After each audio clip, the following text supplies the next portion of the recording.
Hello, everyone, and welcome back to the Mustang Blueprint. This is our very brand new season. We missed you guys so much, and we're very excited. Today will be our first kind of section with Miss Brittany Krull. Brittany, if you want to introduce yourself. Sure. Well, first, thank you so much for having me. Of course. For those of you who may not know me, my name is Brittany Krull. I'm our Director of Student Success here at SMSU, and I'm also a proud SMSU alum. So earned both my undergrad and graduate degrees from Southwest and have been working here now for over 20 years. How quickly time flies. Wow. So I'm excited to be here this evening and obviously just the work that I do on campus. Excited to give back to students because obviously SMSU gave so much to me when I was a student myself. So Yes. So kind of digging right into that. What is your role at SMSU? Like, what do you specifically do in the Student Success Center? Sure. So I oversee an amazing team of staff members in the Deanne Griebel Student Success Center who holistically support students and meet them where they're at in their journeys. Much of the work that we do in the Student Success Center really revolves around student intervention and support. So if a student perhaps has an early alert from an instructor, or they've received a last date of attendance grade, perhaps if they're even on academic warning or they're back from sitting out suspension, we work very, very closely with those students to help them get back on track, talk about resources and support, whatever they may need. The Deanne Griebel Student Success Center in itself is really a drop-in center, and we always tell students that if they don't know who to talk to on campus or where to go, we are always a resource for them. And so come back and see us, and we'll sit down and troubleshoot what they need and get their questions answered. But not just student intervention and support, other things that we do within our office. We provide success coaching for students through our Success at Southwest program. We advise undeclared students. There's a lot of different programs that we plan throughout the academic year, such as Gold Rush Days, Meet Your Advisor, Mustang Success Night, Finish Strong Week, all of those fun ones. And we also provide tutoring support and supplemental instruction for students that may be taking more high-risk courses, and so providing that academic support as well. One area that I do want to mention, although she's not directly in our space, but right across the hall from us is Accessibility Services. And so Vicki Abel, she's our coordinator. Vicki is amazing. She is amazing. So she's our coordinator of Accessibility Services. She is a member of our team as well. But again, her office is right across the hall from us. So she's supporting students who may have a documented learning or physical disability or even a mental health diagnosis that could use some additional accommodations. So that's kind of that in a nutshell. We do a lot in our space. Yes, I love that. So kind of going right into the resources, because you kind of listed off like a bunch of them that they have. What is one that you think that students should use more, or that people don't use that much, and you think is like a really good resource that people should use more? That is a good question. We have many, many resources on campus, and I do feel that some of them are underutilized. I would say probably tutoring support, because we do offer so many different tutoring options on campus with both the Writing Center and the McFarland Library. We have the Math Learning Center physically located in our space, even though that is run by the Math Learning Center or the math department. They hire the tutors for that space. But we do hire tutors for our interdisciplinary tutoring support as well, for, biology, chemistry, organic chem, psychology. It may change from semester to semester depending on what classes are being offered, but would love to see more students utilizing tutoring support. Yeah. And so, and if I can add just maybe one more, I would say faculty office hours. Oftentimes when we're meeting with students and we're sitting down and either having an intervention meeting or just talking through some of their challenges, that's often the first question we ask. Okay, so you failed this exam. Have you gone in to see your professor? Have you talked to them during office hours to talk through different strategies to better prepare, or to answer some questions, perhaps of content that you didn't understand in class? And Yeah, sometimes they look at us like, what? You want us to reach out and talk to our professors? Yes, that's what office hours are for. And your professors want to see you succeed. And that is time set aside just for you to get the one-on-one support you may need. So yeah, I'd say tutoring support, office hours. Yes. Yeah. Okay, so like I know at least because I work in the Student Success Center and I'm there when this happens. But when do most students first hear about what the Student Success Center is?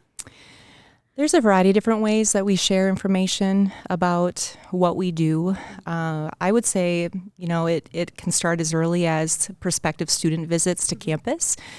So the Office of Admission, they will reach out if they have a prospective student coming to campus that would like to learn more about resources on campus or the things that we do in our space.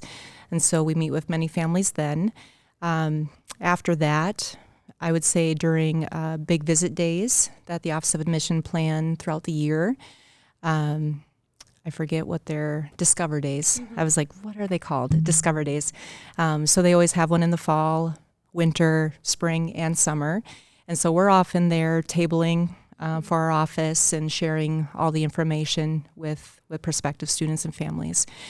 And then really the next step is when they come to campus to register. So New Mustang Days, when we're inviting our admitted students back to actually, get registered for classes and learn more about what it's like to be a Mustang. Again, we're tabling and we're participating in parent Q&A sessions and being a resource at that point. But when they're on campus, we're doing everything from email outreach to Instagram posts from our Student Success Center Instagram. We are presenting to LEP 101 classes. That has been a huge hit. Students actually coming to our space to see what it is and to get a feel of what we offer. So I've loved the collaboration with faculty, them being able to come to our space and actually see it for themselves. So, yes, I love that. So kind of talking about like those challenges, like I failed an exam and all that stuff, right? So what are some of the biggest challenges that students face when it comes to asking for the help that they need? I would say probably just pride and being okay with being vulnerable and asking for help. Let's be honest, who wants to ask for help, right? We all try to tackle things on our own, and yes, I can get through it. But at some point in time, it's probably at a point where, you need to reach out. You need to seek out other resources and support, and that's okay. And that's why we have the faculty and staff on campus that we do.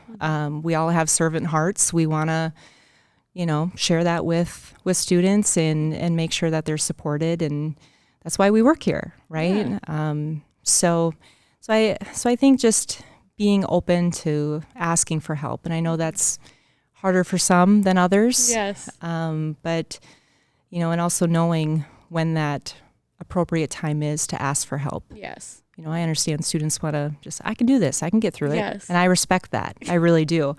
But if you start to see that grades are slipping or, I do not know what to do. And it's a downward spiral. It's probably a time where you need to reach out. Yes. I've been there. I've been the student that struggled, and I came back and talked, and I felt so much more clarity and everything like that. So if you're scared, take it from me. I went and I was terrified going in because same thing you said, the pride. It was just such a difficult thing to get over. But once you get over it, weight's lifted off your shoulders. Right. Yeah. And then you feel more comfortable coming back and asking for help the next time. Yes, exactly. Because you're like, oh, that wasn't so bad after all. It wasn't so bad. Exactly. Yes. So kind of going into that, what are some common misconceptions about like the counseling, the tutoring, the success programs that you think that you want to clear up? Yes. Because I've heard a lot. I'd be interested to know what you've heard. So I guess let's start with counseling. I think it's important for students to know that we all need a listening ear at one point in time or another in our lives, right?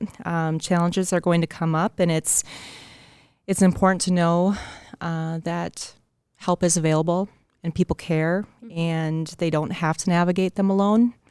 So a lot of misconceptions, I think, too, with counseling support or seeing a therapist is, students feel like they have to have a mental health diagnosis to go and do those things, and that's not the case. A lot of students do go because of that reason. However, even if a student is just extremely overwhelmed or stressed and they need that additional support to, just to learn how to navigate that, or if they're dealing with any relationship concerns or issues. Maybe they're going through a very hard time in their personal life, trying to navigate some of those things outside of the classroom setting.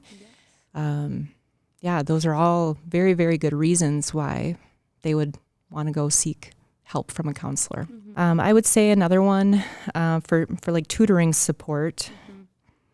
There is no stigma attached to tutoring when it comes to college, right? That there may have been in a K through 12 setting. I know we hear that a lot. It's like, ooh, that's the main one that I've always heard is like, if you go to tutoring, it's just showing that you're weak. And I'm like, but is it really though? No, it's not. It's not. We actually have some of the brightest students coming in to seek out tutoring support in the Student Success Center. Because they're competitive. They want to earn an A instead of a B. Exactly. They know they're paying a lot of money for their college education. They want to perform well and get good grades and ultimately land that job someday. So I think that would be another one. It's just there's no stigma. There should be no reason why you're embarrassed to come in and see a tutor, because again, it's not just those students who are struggling in class. It's those students that just need some additional support to earn that high grade. Exactly. So, yep. Yes. And it's free, so why wouldn't you use that? Exactly. College kids, I always told them, because I was an OL during Gold Rush days, I told them, like, hey, if you go to these events, you get free stuff. You're going to like free stuff. Like, as a college kid, free stuff is the way to go. Right. And, like, everything on campus, if I'm correct, everything on campus is free. Like, Yes. Many of the student fees that you're paying obviously covers majority of it, right? Yeah. But yeah, for a student to go and access tutoring support in the Math Learning Center or the Writing Center, or to even hop online through D2L and utilize tutor.com, that is a Minnesota State system-wide service. There is no fee for students to access that. That's all part of, what they're already paying. And so, yeah. Don't delay. Use them today. Just use them. So how do you support students who might not even realize that they need the extra help yet? Yeah. So we try to be as proactive as we possibly can, instead of reactive. However, that sometimes that works out. I should say it there's different ways that we try to do that. So first things first, during Gold Rush days. So you're an orientation leader, so you know this. But during Gold Rush days, one of your first house meetings, your Mustang meetings, we have you hand out resource guides for Mustang success. So our office, we compile a resource guide every single year that highlights all of the different resources on campus. And that is when we are handing those out to students so they actually know what resources exist. I always tell students, take some time, read through it. You may not need it now, but it's nice to know that they exist for when you do. And so that would be one way. After the first couple weeks of the semester, we actually make courtesy phone calls to all of our new first-year students. And so that is an opportunity for us just to get a pulse on students. How you doing? How did the first couple weeks go? Yes. Did you find all your classes? Did you get lost? If so, that's okay. It happens. I think I got lost like 5 times on my first day. Yep, it happens. And so it's amazing, even just, conducting some of those phone calls, we can already start to pinpoint, okay, we may want to follow up with Paige here in a couple weeks just to check in again, just because she felt a little uneasy on the phone, or maybe she hadn't met a lot of people yet, or, maybe she perhaps didn't or hasn't joined a club yet, things that would help with your acclimation. So yeah, that would be another one. But then again, we share information about what we do in a variety of ways. Like I said, emails, Instagram posts. The LEP 101 presentations have been instrumental in spreading the word about what we do.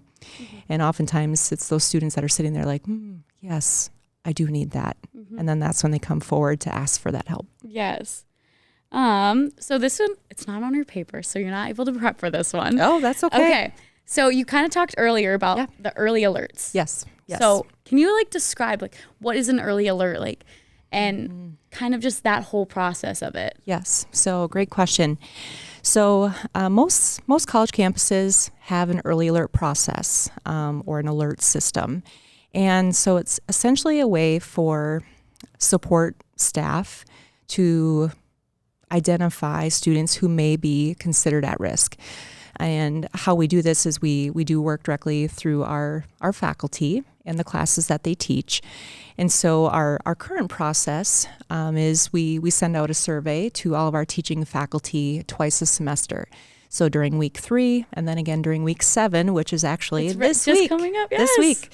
And so the survey is actually out with faculty right now. And we're asking for their feedback to, review their course rosters and identify students who they feel could use some additional support. So maybe it's because a student is struggling academically. They've failed the first 2 exams, or maybe they're missing, 5 out of 7 assignments. That could be an academic alert. Usually anybody below a C grade, and they're earning a D or perhaps failing.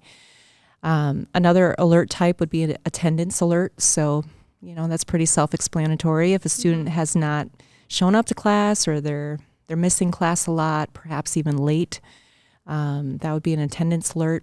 And then we also have personal and financial. So personal would be more so if a student has self-disclosed, hey, look, Professor Jones, I'm really struggling outside of class. I'm dealing with some family issues, mental health, whatever it may be. And so that could be a personal alert that gets submitted just in order to support that student more.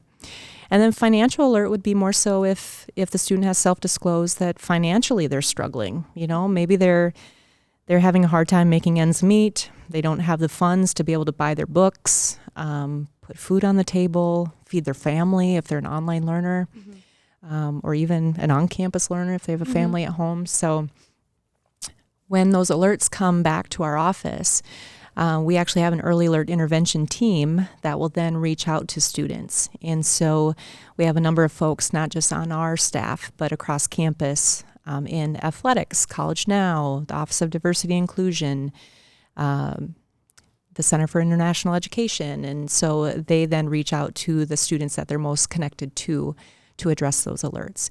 So our early alert process, just know it's not a bad thing. I always try to ease students' minds that your professors are submitting early alerts because they care. They care about you. They care about your success, and they want to see you succeed. So, some of us, we don't know what we don't know. So it's hard to help a student if we don't truly know what's happening.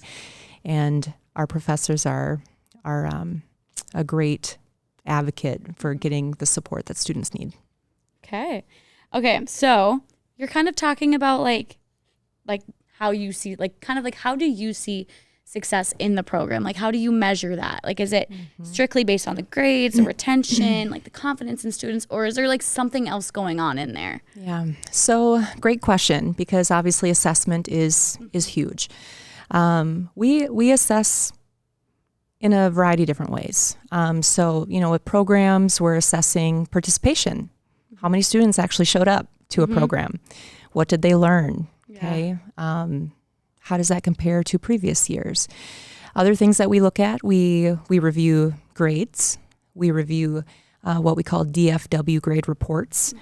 So, what courses have a high DFW percentage? And that helps us to determine, okay, in what other ways can we provide support for those students taking those challenging classes? Is it hiring a tutor for that course? Is it trying to get the instructor on board with offering supplemental instruction, which is more embedded tutoring in the classroom setting?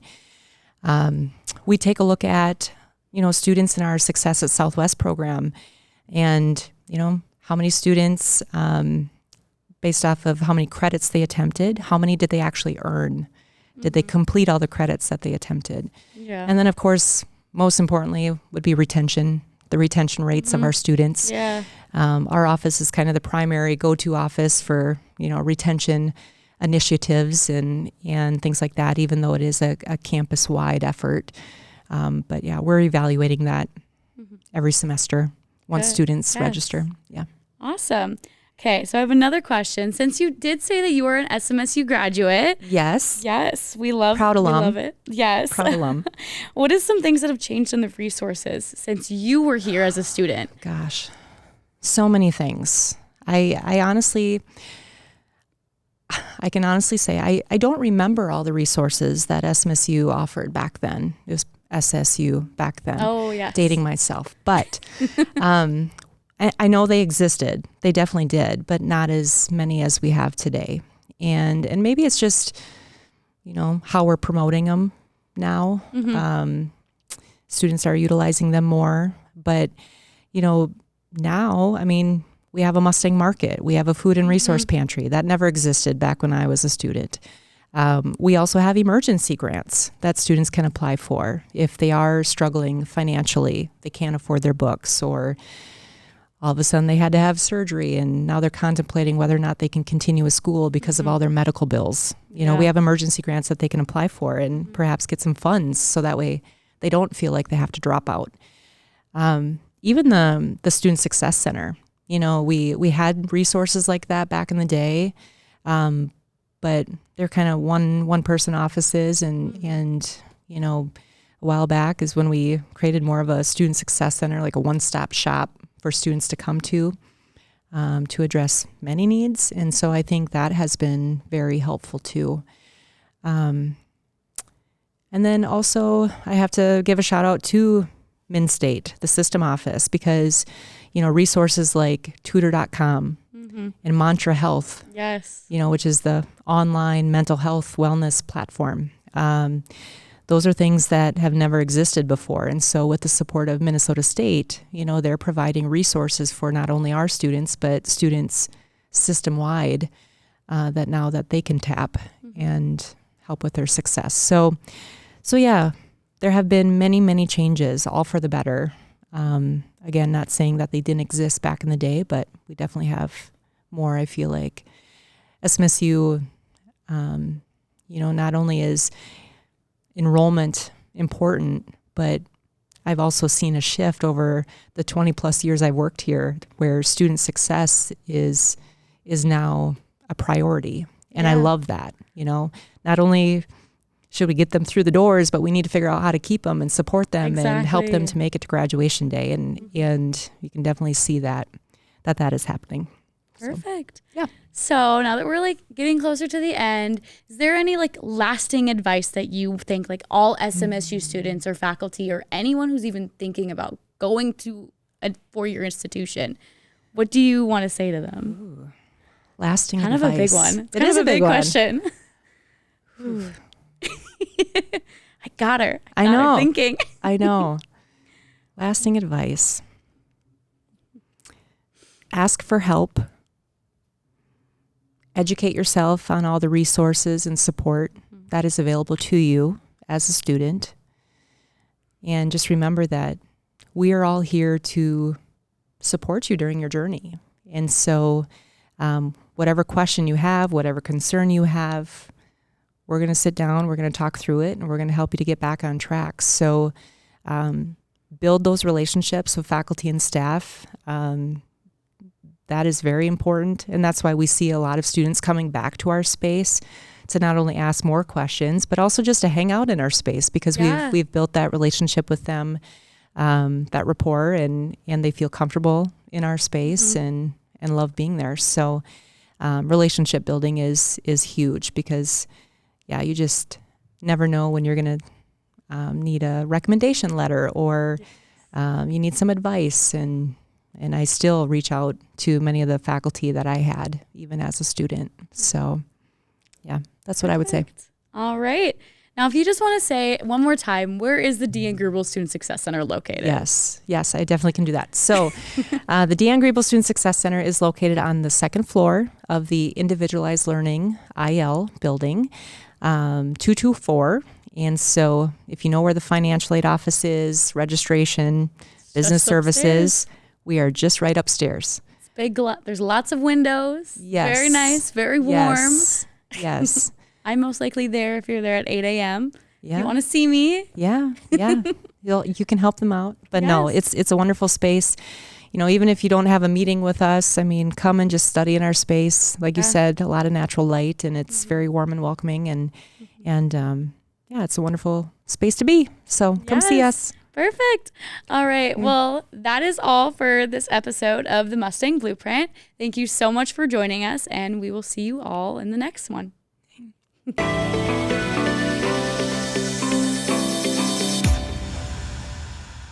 You have students from SMSU that work there. Are there any other ways that you're involved with SMSU, or do you just get the student population and then they bring more students and all that to come? I don't have any specifics, but I do know if a club or organization comes in and says, hey, will you support the, you want to buy a ticket to my raffle? Sometimes athletic people will ask about buying raffle tickets and such. I wonder who did that. I support. And my donating budget isn't huge, but very rarely will I say no.